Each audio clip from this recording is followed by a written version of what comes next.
internet yi seetaan Thiès 24 ñu diggante ak yéen ci seen émission bi nga xam ni dañ ko jagleel waajal élection législative yu 2022 xam ngeen ni Sénégal suñu réew day soobu ci élection yoo xam ni ñu war a tànn ndaw réew mi yi teewal Sénégalais yi ci assemblée nationale ñu war koo def le 31 juillet 2022 fii nag ci Thiès coalition yépp ñoo fi soobu rawatina nag Benno Bokk Yaakaar bi nga xam ni ñoo ànd ak le président Macky Sall di coalition bi nga xam ni ñoo nekk au pouvoir ci loolu nag la ñuy dalal tey Sayer Mangane nag mooy yore pôle communication bu comité électoral bu Thiès Est Sayer Mangane ñu am mbégte lool dalal la fii ci Thiès 24 di la bàyyi nga nuroog suñ moo ko internet. waaw salaamaaleykum wa rahmatulah doyen Samb maa ngi lay nuyoo à travers yow maa ngi nuyu sa collègue yëpp yi nga xam ne ñoo partagé liggéey bi tey mais di nuyu aussi Thiessois fu ñu mënti nekk mais sénégalais wala doomu aadama bu mënti doon à travers si médias yi fu ñu mën a gisee image ñu ngi leen di nuyu bu baax a baax. voilà ñuy fàttali ni tey suñuy confrère lañ bokkal nekk fii Leral TV mi ngi fii Le Soleil mi ngi fii Le Témoin mi ngi fii Le Quotidien mi ngi fii ñu fas yéene bokk ak ñoom liggéey bi séq ak yow ay laaj rek laaj bu njëkk bi nag moom bu simple lay doon campagne électorale bi ay fan yu néew ay waxtu sax lañ ni moo ci des ku la ne woon nga defal ñu seen bilan campagne naka lay tëddee. merci bien doyen ñu comme ni ko ñëpp xamee commencé nañ campagne bi ci date bi mais campagne bi tamit nekk ci contexte bu xawoon compliqué. mooy jour tabaski bi pratiquement dafa bokk ci campagne bi. donc loolu ak te tabaski ñetti fan la. loolu nag ça nous a fait perdre du temps waaye loolu yëpp ci jàmm yàlla la bokk. donc te bu doon ne suñu coalition rek la ko perdre loo ñu ne waaw mais pratiquement coalition yëpp ñoo ci bokk yam donc nag bi loolu bi tabaski gi passé rek on a déroulé mais tey ren ji yàlla def ñu changer démarche parce que ce qu'on avait fait auparavant mooy quelque part il y avait un peu trop d'animation dans notre démarche te ça manquait d'objectivité par rapport ak population bi nga xam ne ñooy la population cible. Cette fois-ci on a changé de fusil d'épaule. li ñu def lu simple la mooy au lieu que ñu privilégier les caravanes ak tout ce qui est sonorisation et autres on a privilégié une démarche directe envers la population mooy di ne comme j'ai l'habitude de dire le président Idrissa Seck dafa inventé la marche bleue pour yóbbu le président Abdoulaye Wade au palais. Récemment les gens ont une nouvelle pratique mooy di def porte à porte. Man depuis local yi ce que j'ai initié une autre démarche mooy ce qu'on appelle les tête-à-tête mooy non seulement da ngay dem ci buntu kër porte à porte mooy taxaw ci buntu kër ne leen salaamaaleykum voté leen bu coalition tel nga dem feneen. te loolu je crois que c'est pas une démarche directe. li gën mooy da ngay dugg ci kër boo duggee ci kër tamit dafa am ay composantes yu fa nekk en terme d'âge daf ko am. en termes de corporation dafa am ak aspiration yi nit ku nekk di am. bu ko defee noonu on a tenu compte de ça bu ko defee suñuy nit on les a formés à ce que ñu mën a avoir du répondant chaque fois que bu ñu leen solliciter non seulement ci li nga xam ne moom la sunu leader yi Benno Bokk Yaakaar à commencer par le président Macky Sall ak président Idrissa Seck li ñu lan mooy seen taxawaay ci dëkk bi ak réalisation mais aussi ñun tamit yéene ji ñu am ci population bi bu yàlla defee ñu am majorité parlementaire ak lan la mën a jural réew mi ci tranquillité ci dal ak yooyu yëpp donc bu ñu wax ne bilan d'étape bi tey mooy ñu ngi remercier d'abord bala ñoo sori Thiessois yëpp ndaxte nous sommes bien accueillis partout fu ñu dem sentiruñu benn réticence de la population envers notre coalition nous sommes bien accueillis et nous sommes très bien écoutés. te on pense que nag d'après li ñu wax mooy notre discours passe bien par rapport ci population bi. Yankhoba Diattara ci yéen la bokk di leader ci coalition bi nekkoon candidat mairie ville ci élection yi passé moom fan yi dégg nañ ko mu wax remontada est-ce que yow les conditions sont réunies pour loolu mën a nekk. lépp nag mu ngi nekk ci loxo population bi. te jàpp naa ne ni ñu déggee suñu discours loolu mën a sotti la mais aussi ni ñu amoon ay faveurs ay facteurs yoo xamante ne dafa joué woon contre ñun lors des locales. yan facteur la yooyu liy joué woon. bari na xam nga on avait une coalition naissante yoo xamante ne y avait la coalition Benno Bokk Yaakaar. mais le réew mi en tant que entité politique la plus représentative de l'opposition d'alors ñëw rejoindre la coalition Benno Bokk Yaakaar daf cee génnoon ñëwaat cassure boobu xam nga. waaw donc bu dellu si waat rek peut-être mën nañu wax xam nga cassure mooy boo génnee fenn manquement yi mais li ci am solo mooy dellu gi ñu àndaat pour liggéeyaat. donc dafa desoon ni ko suñ leader yi defee ci kaw ñu amoon le temps nécessaire pour def lépp. donc loolu nag indi na une division dans le choix quand bi ñu defee le choix des candidats indi na division mais ce qui est sûr et certain si c'était l'ancien modèle le scrutin bi nga xam ne dañuy fal ba pare dans les rangs des conseillers ñu jël un maire kon bu boobaa on allait gagner tranquillement même le Rewmi à lui tout seul ça n'allait pas être une surprise moom kese bu bennoon yoonam gagné bu demee nag bokk ak benn bokk yaakaar te li résultat yi demee ni mu demee mooy wane ne la mayonnaise n'avait pas prise donc nag on a eu la chance d'avoir des leaders qui sont conscients de la situation après ils ont fait une évaluation exhaustive mais très honnête de la situation woo seen njaboot yépp le président Macky Sall fu mu nekk jox ñi nga xam ne ce sont ses répondants à Thiès ne leen président Idrissa Seck mooy seen kilifa boo leen nekkee Thiès ñoom tamit ñoom ñëpp à l'unanimité ñoom ñëpp dégg ndigal ànd ak moom mu boolee leen ak njabootam gi mu amoon muy le parti Rewmi ñoom ñëpp déggal ko nous conjuguons et nous tirons dans un même sens pour la victoire de Benno Bokk Yaakaar donc il y avait des préalables à respecter yoo xamante ne on a pensé que ne dinañ ko mën a surmonter ci local yi mais parfois complexité élection locale dam ñu donc loolu rek mën naa la ko énumérer mais il y a tant d'autres choses yoo xamante ne mënoon nañu wax ne ça peut être source de blocage mais yéen ci kaw proximité yi yan argument ngeen di tegal nit ñi pour ni leen vraiment les raisons pour ngeen mën a woteel Benno Bokk Yaakaar te mu nekk njariñ ci askan wi nekk njariñ ci ñoom xam nga lu mu wax rek mooy quand tu fais de la politique principe bi lu simple la mooy da ngay xëcc ay xéewal maanaam xéewal boo gis pour la population da ngay fexe mu teel a jege si ñu jot ci beneen mission bi nga am mission principale mooy nan ngay fexe ba lépp luy problème luy joote luy musiba nga fexe ba doxalal si diggante moom ak population bi li si njëkk nag mooy nga sensibiliser leen mooy dégg mooy li islam wax yonent sallallahu alayhi wa sallam li mu wax ne ni képp koo xamante ne gis nga loo xamante ne dafa baaxul mën da nga kaa war a dindi sa loxo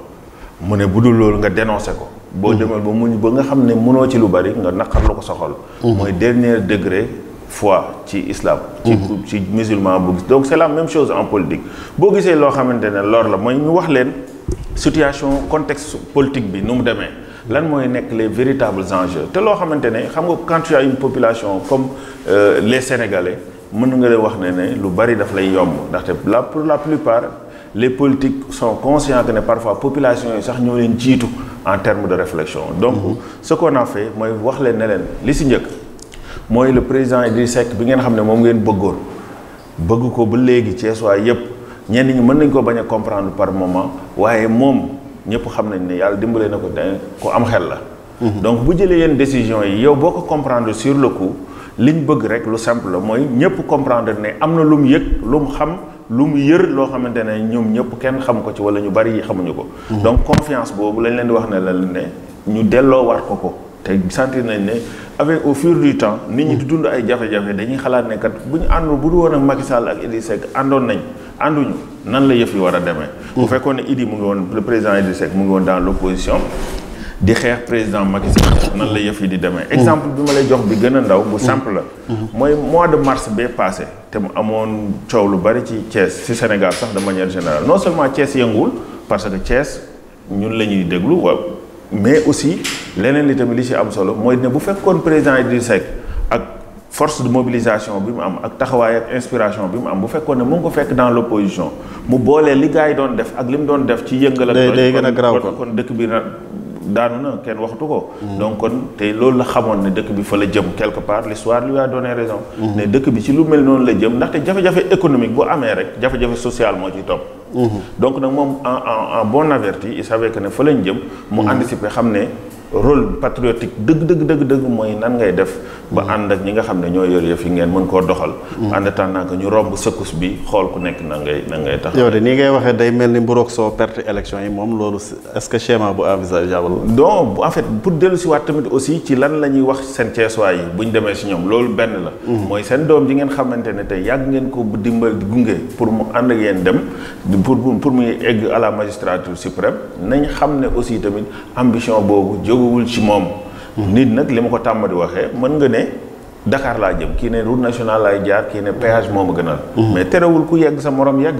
kenn du yàqal sa morom dara donc cette ambition première bi nga xam ne moom la Thiès waaye doon ko gunge loolu jógu ci mais nag dafa am d'accord ne li mu gënal mooy mu emprunter cette voie là mooy ànd ak le président Macky Sall juguler jafe-jafe yi fi nekk ci réew mi ba pare ñu dem la preuve pour appuyer ses dires ñëpp dégg nañ ne le président Idriss Seck bi mu yegsee au niveau du 16 li doon problème majeur dafa ñëw fekk fa bi mu waxee ne contexte économique bu compliqué moo tax mu def ko mais bi mu ñëwee li mu njëkk a def mooy aligner une commande de 2 milliards boo xamante ne c'était destiné à acheter des voitures pour le personnel xam nga loolu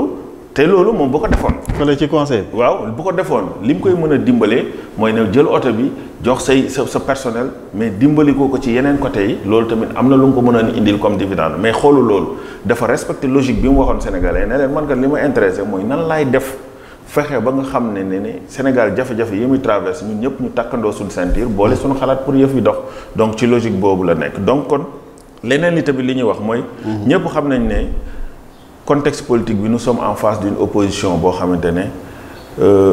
ba Sénégal dans l'histoire politique on n'a jamais vu une opposition aussi rebelle que bii ñu am nii ndaxte ils peuvent utiliser toutes les armes mais sauf les armes conventionnelles te même bu dee ne guerre nga xam ne c'est plus dangereux même gars yi bu ñuy guerre dafa arme yoo xam dañ naan lii lu mu métti doo ko utiliser mais ñoom nag li ñuy utiliser bu ñu waxee musiba la bu ñu defee ay nit faatu te xam nga boo amee opposition bu mel noonu nga ne yow patriote nga da nga bëgg Sénégal yow lépp loo doon def comme effort da nga kaa war a yokk wax population bi ne ñii ñu jàkkaarloo tey dañoo menacer équilibre social bi Sénégal ni muy doxee ci jokkalante en tant que ay xeet ci jokkalante di kalante loolu yëpp c'est menacé par cette opposition là Sénégal dafa menacé wu ci aussi ñàkk teggin gi ñuy ñàkk teggin suñu kilifa diine yi xam nga am na kilifa diine yoo xamante ne di leen di tudd saaga rek waxuma la rek nga tudd seen tur ba pare waxaat leneen lu bees loo xam dafa am saaga dendale leen ko rek déjà loolu pour ñun jàpp nañ ne lu garaaw a garaaw la waaye léegi dem nañ ba banaliser tudd xalifa général tel tudd lu bon léegi dem nañ ba cette opposition là ñi bokk seen rang loolu bokk na ci seen pratique te ñun ñëpp xam nañ ne Sénégal bu dee am na équilibre bu mu toog ba lépp lu fi nekk jafe-jafe pays sous région bi ñu wër ñëpp di nekk ci jafe-jafe yu nekk di am ay coup d'état ak yooyu yëpp ginnaaw yàlla ñëpp xam nañ ne sunu les confréries rôle bu mu ciy joué. donc loolu tamit dafa baax ñu leeral leen ko te leeral nañ leen ko ne leen kat équilibre Sénégal jàmm ñi Sénégal moom moo nekk en jeu à travers ces élections. xamal leen ko nag tamit aussi. le président Macky Sall bi ngeen fal. indi ko fal ko du jaadu xeluwul mu ngi góorgóorlu ba ñëpp di ko gis ngay indi koo xamante ne lu mu indi mu ne ko du ko fi tegee. xam nga loolu tamit dafa xeluwul mooy nga fal nit teg ko nga ne ko dese na la 2 ans nga ne ko nag mais terewul dama lay indil koo xamante ne loo bëgg a defar mu ne la du fi nekkee te xam nga loolu tamit xeluwul donc kon pour vous dire que ne. bokk nañ ci tant d'autres arguments yoo xamante ne mën nañ ko énumérer. waaw donc pour wax leen ne leen nag tamit aussi. Thiès gii ñu bokk Thiès. am nañ chance ren ji mooy au moins 4 députés représenté ñu di wax seeni jafe-jafe à travers la coalition Benno Bokk Yaakaar te loolu dans l'histoire politique yi de Thiès man mosuma ko fekkee donc on a des jeunes te dans le choix tenir nañ compte ci catégorie d'âge yi tenir nañ compte ci géographie Thiès xam nga loolu mooy wane ne le président Macky Sall le président Idriss Seck bàyyi nañ xel Thiès. xam nga boo tànnee ay Dégué Goudiaby à l'est à Cité Lamy un quartier très populaire. boo xamante ne les autorités ne courent pas la rue. donc nekkul lu fréquent nga fa gis ay autorités man directeur Maodo Malick maa ngi koy nuyu moom laa fa gis ku ma xam. en termes d'autorité. nga dem quartier bu mel noonu nga tànnal leen seen doom koo xamante ne expérience politique am compagnonnage ak président Idriss Seck lu avéré la je me dis que ne yaa ngi bàyyi xel population boobu. ñu ne déet waaye en terme d'expérience parlementaire amul kenn lu la nit mën a wax mooy xaw ma fi ku fi am ëpp taxawaay le président Abdou Mbow en terme d'expérience parlementaire. et aussi dans le rigueur dans la démarche intellectuelle quand il s'agit de défendre l'intérêt de Benno Bokk Yaakaar ou bien de Rewmi de manière générale mooy Sénégal de manière générale mais ñu dem aussi à l'ouest une dame pour wane ne tamit jeunes yi xam nga yeneen coalition yi boo leen déggee dañ naan jeunes yi ñu ngi fee mais en vérité boo xoolee kan moo prendre en compte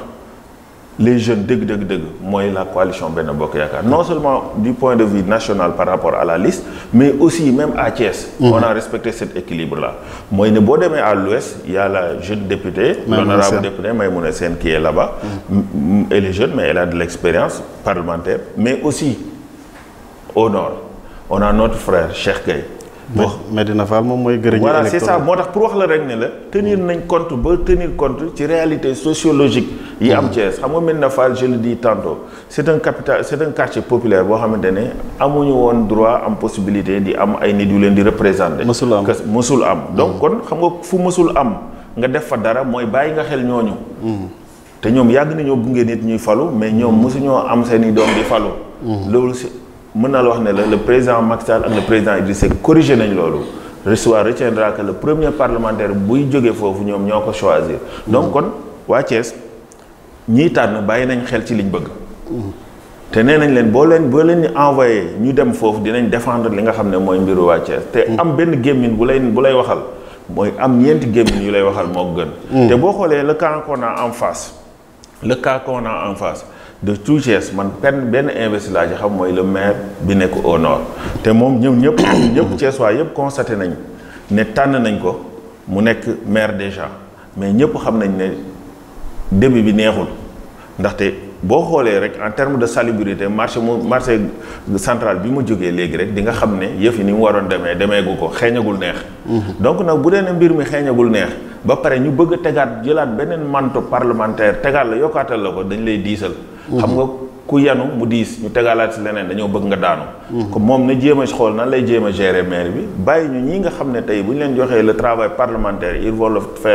faire de la meilleure des manières ñu daal di dem doxal loolu donc argument yooyu la ñuy tegal Thiès voilà ñuy fàttali suñ mbokki internautes yi rek ni tey ñu ngi am gan ci suñ émission bi waajal législative yi Sayer Mangane yore pôle communication Thiès Est ci Benno Bokk Yaakaar mais Sayer tey dama dégg benn kooku professeur la sax xawma docteur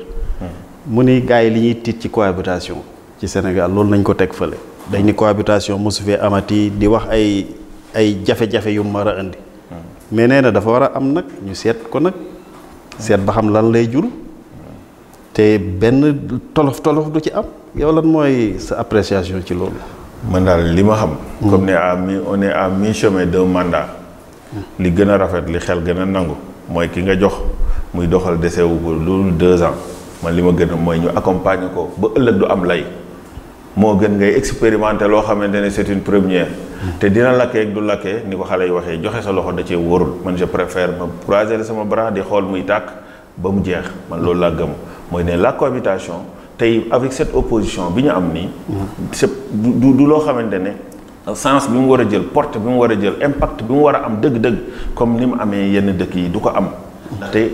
am nañ une façon de faire de la politique boo xamante ne lu bees la ci Sénégal léegi. imaginez ñooñu tey boo leen indi woon tey au niveau parlementaire nan la yëf yi di war a demee moo tax je trouve que ils ont du mal à montrer le visage des gens yi nga xam ne ñoo nekk ci liste suppléants yi. parce que pour la plupart am nañ ci bari ñu ci nekk ñoo xamante ne li leen nit ñi gën a xàmmee mooy di wax lu ñaaw di saaga suba ngoon ñoom loolu mooy defar seen renommée. donc man daal li ma gëm. li ma xam ne moo raisonnable li ma jàpp ne moo raisonnable mooy la cohabitation amul sa raison d'être peut-être avec le temps comme c'est une question boo xamante ne teg nañ sur la table avec le temps dinañ xool qu'est-ce qu'il faut rectifier lan la ñuy def ba intégrer ko ba xalaat ne war naa mën a nekk mu nekk opposition bi tam de am na ñaari poñ yoo xam ne dañ koy faral di wax yéen nag ne ngeen waxi politique la rek mais dañ leen di faral di jiiñ ay promotion góor jigéen ak aussi promotion 3e mandat dem nañ sax ba naan ba def égalité entre Benno Bokk Yaakaar gagné élection yi ak 3e mandat. yow lan mooy sa appréciation foofu ak lan nga mën a teg ci nit ñi pour wane ni loolu amut. teg ci leneen lu ci président Macky Sall tegul dina jafe. ndaxte il a expliqué de tort à travers de long en large lan mooy posture am ci loolu ci loo xamante ne xam nga sénégalais lan la ñu war a comprendre. moo di ne fii réew mi toll fii yëf yi toll. continuer di wax góor jigéen sax tu fais la promotion moo tax parfois est-ce que le comportement de l'opposition n'est pas suspicieux ndaxte loo xamante ne bëggoo mu tasaaroo bëggoo mu wasaaroo te chaque jour yaa ngi koy wax ki nga xam ne moom loolu mosu koo dégg mosul nekk ci xalaatam est-ce que du dem dañuy kumpa ci yëf yi. bu dañ kumpa gi muy dañuy kumpa nag ci la lépp nekk. mën naa dem sax jàpp ne est-ce que lii du ma ko essayer wala nangam mais tey bu fekkoon ne loo xamante ne ñun on a une opposition consciente on a une opposition constante sur des questions yu mel nii dañoo war a def bloc ensemble ndaxte ñëpp xam nañu fi àdduna bi toll.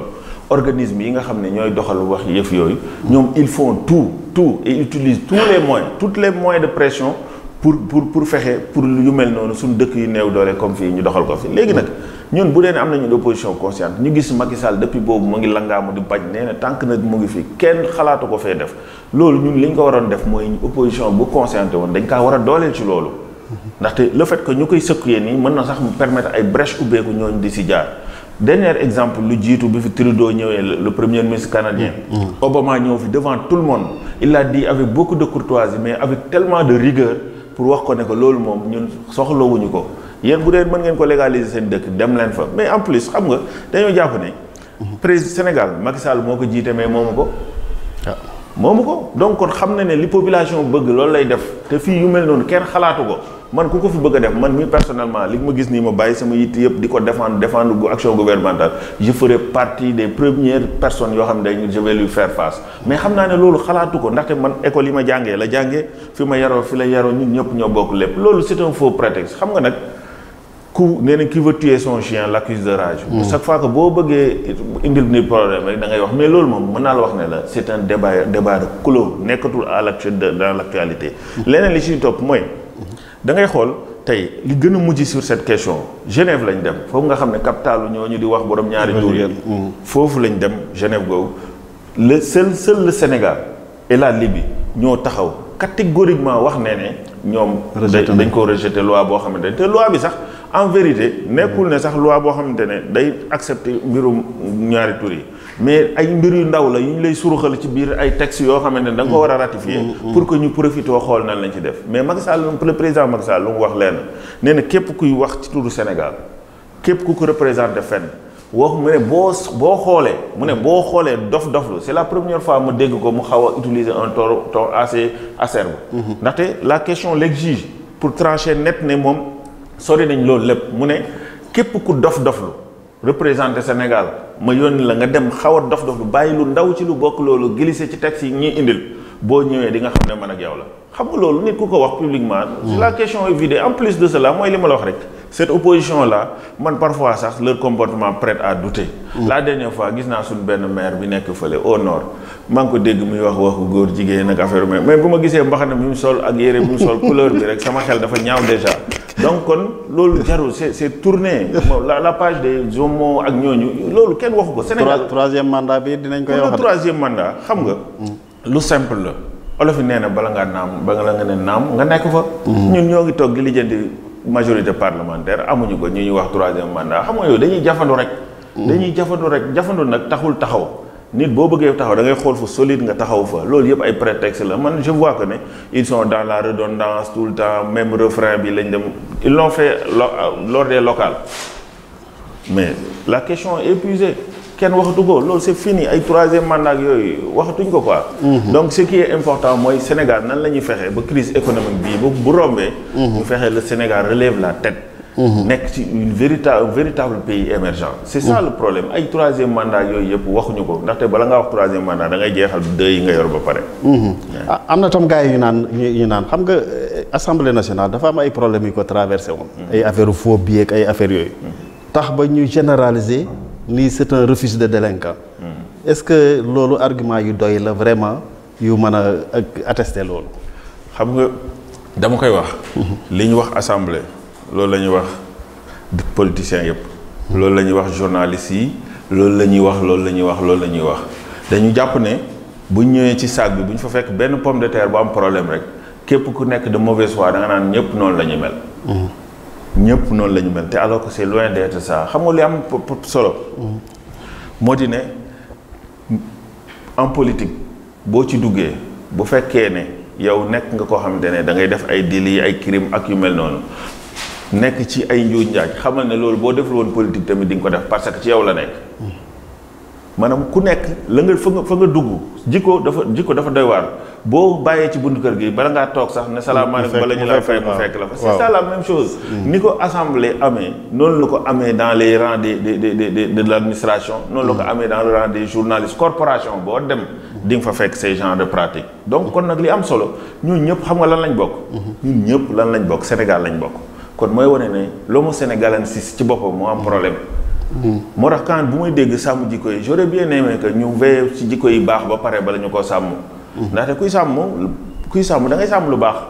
da ngay sàmm lu baax loo xamante ne xam nga ne ni mu mel gënalu ba pare nga ne dama koy conserver nii protéger ko nii loolu doxul man li ma gënoon mooy di ne cette opposition là mooy nan la ñuy def pour tëggaat beneen sénégalais bu bees man lu ban genre réflexion yooyu laa doon xaar xam nga j'aurais bien aimé que comme ñun ni ñu ko defee quand on était dans l'opposition mooy nan la ñuy def ba nekk une opposition bu nekk dans la proposition mais nekkul une opposition qui est dans la rébellion yoo xamante ne da ngay manquer de respect aux institutions boo waxee kilifa yi kenn du la mën a déglu te saa yu defee rek fi na am soit nit blessé wala nit faatu mais loolu ça arrive à quoi léegi nit boo ne ko yow damay xeex ngir sa njëriñ te yow ne olof neen njëriñ loo fekkee boo tegee violence boo xamante ne kooku faatu na ci bu njëriñ loolu fu mu koy fekkee donc kon loolu du foofu la yëf yi nekk mooy di ne ni ngay fekkee à l'Assemblée nationale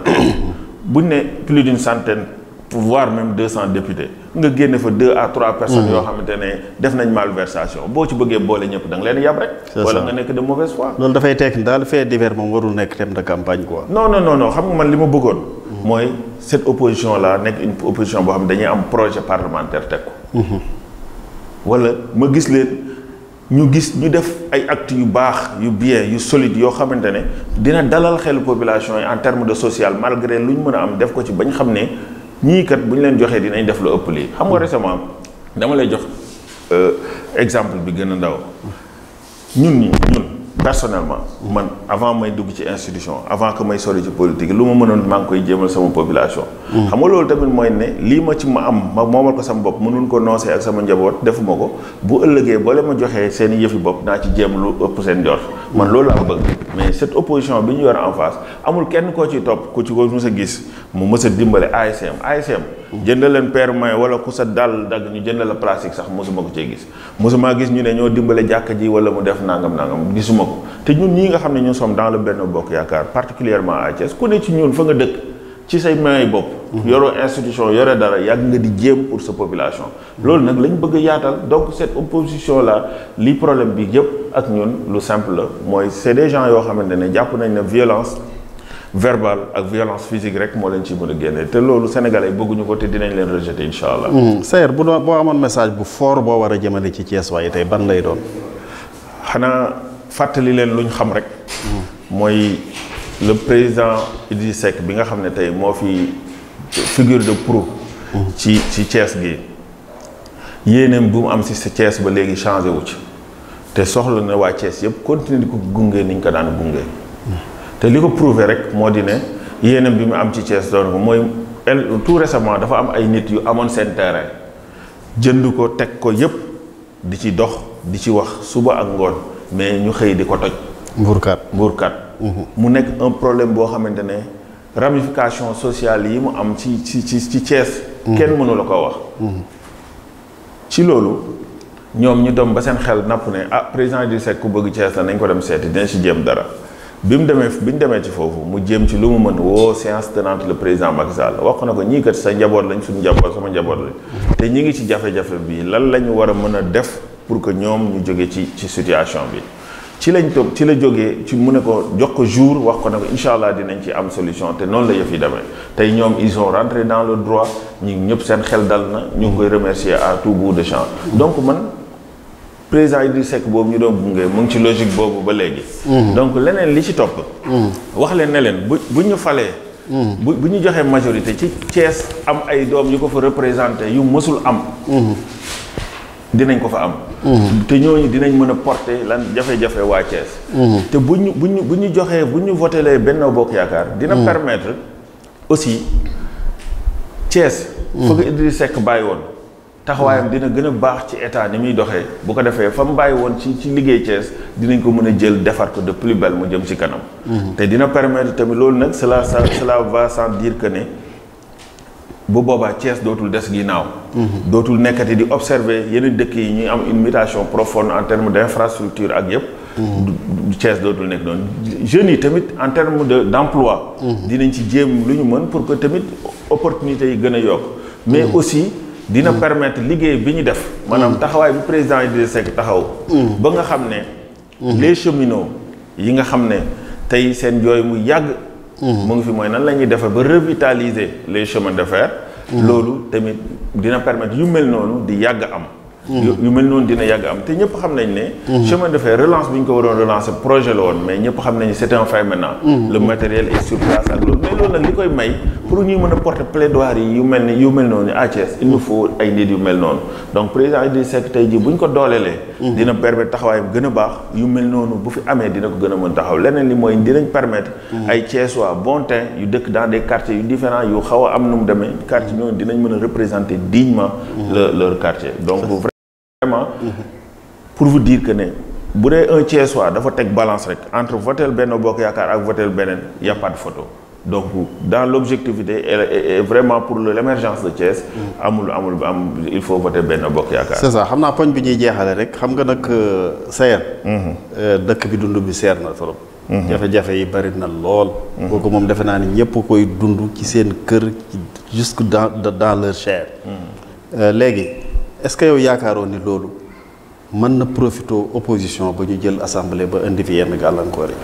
xam nga bu leen profité mooy ku ko def nga musiba ndaxte xam nga booy dindi dara da nga koy indi ak lu tane ndaxte ñoom depuis boobu ba léegi waxaguñ dara lu ñu proposé loo xamante ne buñ ñëw bu doon na ñoom lan la ñuy def pour loolu changer. waaye ñun wax nañ Sénégalais yépp nëbbatuwuñ lu ci président Macky Sall mën a subventionné na ko te ñëpp xam nañ ne képp kuy xool àdduna ni muy doxee na nga xam ne c'est le contexte mondial moo màbb suñu kaw. te loolu ñun ñëpp xam nañ ko bu fekkoon ne président Macky Sall yàggul dara il a consenti des efforts énormes en termes de revalorisation salariale. ci ñëpp bala nga ko doon xam rek nga laaj enseignant yi man am naa pour l'anecdote benn enseignant boo xamante ne neen jour bi mu njëkkee dem biñ ko defee virement jour bi mu njëkkee dem dafa ubbi compte am xool ne seulement gars yi dañoo juum viréel ko lu mu moomul mu ne na ci retiré du jam rek xaar fii ak 2 jours xool ba xam. maanaam ginnaaw yokk bi. waaw ginnaaw yokk bi. mu ne day retiré quelques jours rek xaar ba xam ndax. gars yi juum nañu ñas la sant mu toog 3 jours après. ñëwaat fekkaat le même montant mu def recours ci seen corporation laaj collègue bi. ñu ne pourtant yaa ko moom de sa xaalis la. donc pour wax la rek ne la ñooñu gis nañ seen bopp noonu la ko ñeneen ak ñeneen barki démb la yokkal les salariés les retraités. dimbali wàlla ndaxte le retraité ku ko dimbalee rek dimbale nga njaboot dëgg njaboot mooy les retraités. donc kon nag effort yooyu man des contre proposition dans ce sens la ñuy xaar noo tax bu ci ma bëggoon a profité. dañuy wax ne Thiès Sénégalais yi coono yi ngeen dund ñun kat boo leen joxoon dinañ def leneen lu ko gën a baax. mais loolu yëpp amu ci ñoom li ñuy def rek mooy di yuuxoo ak yooyu te loolu ñëpp ko am mën. boo demee ci àll bi di nga fa dégg bruit ñi koy def nag duñu ay nit donc kon yuuxu moom yomb na. Sayer ñu bàyyi la nga tàggoo. xam naa waxtu wi ñu joxoon moom. voilà di sant rek di sant bu baax di leen wax rek ne. voter Benno Bokk Yaakaar dafa nekk voter pour l'avenir de Thiès. l'avenir wax Thiès boo xamante ne dinañ may dooleel seeni doomu Thiès ñu porter le projet nan la ñuy fexe ba Thiès émergent. te bañ koo voter sax. ndaxte boo bëggeen voté feneen da nga ko dul gis ndaxte ñëpp xam nañ ne les leaders locaux yi nga xam ne ils sont en face bu dee les gens de Yewwi ils ne sont pas investis dans nos listes c'est dans leur liste te day pour man je pense bien que ne gis naa nag ñenn ci ñoom ñu ngi jéem a battre campagne di jéem a kii ak yooyu mais on les comprend très bien dañ koy def pour amuser un peu la galerie parce que ñëpp xam nañ ne en politique la politique de la chaise vide jaaduwul kenn du ko def léegi nag pour se faire plus de notoriété il profite du contexte électoral pour jéem a dem fii dem fee dem feneen pour nit ñi leen xamul leen xam leen mais dans leur fort intérieur ñun ñëpp xam nañ ne ñoom dans leur fort intérieur xam nañ ne ñoom élection yi concerné wu leen que ça soit Maître Diagne à R100 à Thiès Est moom xam na ne il n'est pas investi sur la liste l'élection ne lui concerne pas il fait le statu quo di mu def de la maintenance rek mais lii du élection le maire de la ville Babacar Diop nga xam ne récemment ñu ngi ko violenté waa Kër Sonko violenté nañ ko donc moom tamit malgré qu'il représente une ville toute une ville Thiès nekk une forteresse boo xamante ne imprenable boo xamante ne kenn xalaatul woon secouer le grand cocotier ñoom ñu réussir ko te taxul ñu am récompense dans le Yewwi loolu mooy wane ne nag mariage bi am entre le Yewwi avec les leaders de Thiès mooy li ñu wax rek moi je t'aime moi non plus. moom dong moo dox seen diggante bokk lu taxul bokk. ñoom dañuy jéem rek pour faire figurant ak yooyu bañ ñu ne leen da ngeen nangam da ngeen a bàyyi Yewwi ñu fal leen ak yu mel noonu mais ñëpp xam nañ ne Yewwi les leaders de Thiès yi doon leen doon représenter ak ñoom bokkatuñ dara seeni mbir amul kenn ku la mën a wax ne la de manière exacte réelle concrète ne il a une telle relation nourrie permanente entre moom ak les leaders de Yewwi comme ku mel ni Ousmane Sonko c'est la rupture quoi. C'est la rupture comme ne nag c'est la rupture ñoom ils ne sont plus dans les listes moom on peut les comprendre mën nañoo am carburant bu ñuy def ci oto yi di wër waaye en vérité les élections législatives ne les concernent pas te pour la plupart d'entre eux ay frères président Idrissa Seck la ay jeunes frères am te ils les aiment bien te ce serait pas surprenant bu ñu yàlla dogalee ñu gagné posture am gën a baax ci état bi mu ne leen jeune frère kaay leen jàpp si li liggéeyal Sénégal muy que ça soit Ousmane Diagne que ça soit Babacar Diop bu ko defoon tey ku mel ni maître Diagne dina ko permettre le maire dina ko permettre mu gën a mën a jëriñ R100 mais bu dul loolu en tant que maire yi amul lu dëgër en termes de budget ak loo mën a réaliser loo xamante ne fa nga dëkk sa zone wala sa quartier ba dinañ ci gis seen bopp donc muy fu que ça soit ay R100 ak partout nañ xam ne les élections n'est pas des élections de leur leader c'est une élection boo xamante ne dañoo war a voter Benno Bokk Yaakaar pour Thiès pour l'émergence de Thiès. voilà kon mu ngi noonu internautes yi dégg ngeen ko bu baax Sayer defe naa ni passé nañ en revue toutes les questions ñu di la gërëm ci sa déplacement ñëw fii